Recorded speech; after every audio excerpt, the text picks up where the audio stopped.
Salve.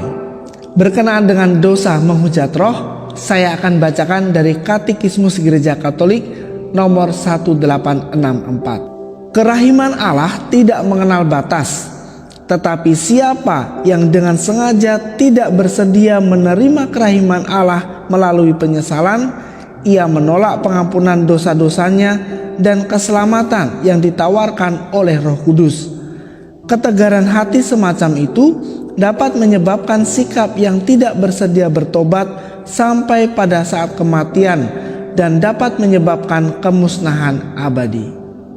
Nah, jadi intinya kalau seseorang itu menolak Roh Kudus, dia menolak kebenaran, dia menolak kasih kerahiman Allah, dan dia menolak pengampunan dari Allah, sehingga dia tidak mungkin diampuni baik di kehidupan sekarang maupun kehidupan yang akan datang. Contoh praktis dari dosa menghujat roh adalah ketika seseorang telah dibaptis Katolik, kemudian dia meninggalkan baptisan Katoliknya, dia meninggalkan Tuhan, dan demikian dia menolak pengampunan, dia menolak kasih kerahiman Allah, dia menolak keselamatan yang diberikan oleh Tuhan Yesus dan hanya oleh Tuhan Yesus. Orang-orang seperti ini sangat sulit disadarkan ya, tetapi selagi dia masih hidup, kita tidak boleh jemu, tidak boleh lelah untuk senantiasa mengingatkan dia.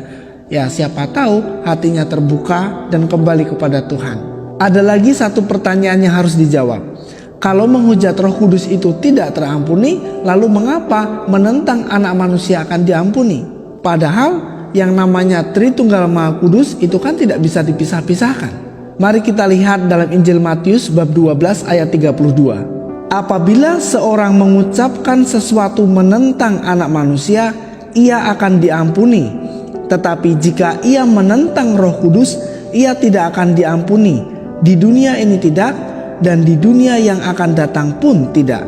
Saudara-saudaraku yang terkasih, kalau kita melihat keseluruhan dari Injil Matius bab 12 ini, kita bisa melihat satu konteks di sana, di mana ketika Tuhan Yesus mengusir setan, orang-orang Farisi ini mencemooh dia, mengejek dia.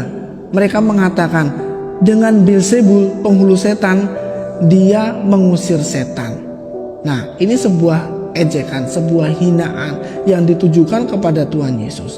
Namun Tuhan Yesus masih bisa mengampuni. Kalau zaman sekarang, hal ini setara dengan kerapuhan-kerapuhan kita dalam mengikuti pengajaran-pengajaran Tuhan dan menerapkannya dalam hidup kita. Nah, kita itu seperti anak nakal ya, masih bandel.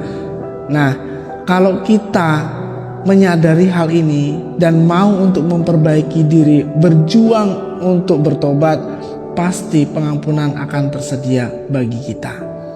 Berbeda dengan orang yang menghujat roh, dia sendiri menolak pengampunan itu. Jadi kesempatan untuk diampuni ya bye-bye ya kan, dia sendiri tidak mau bertobat, tidak mau menerima kebenaran itu sendiri.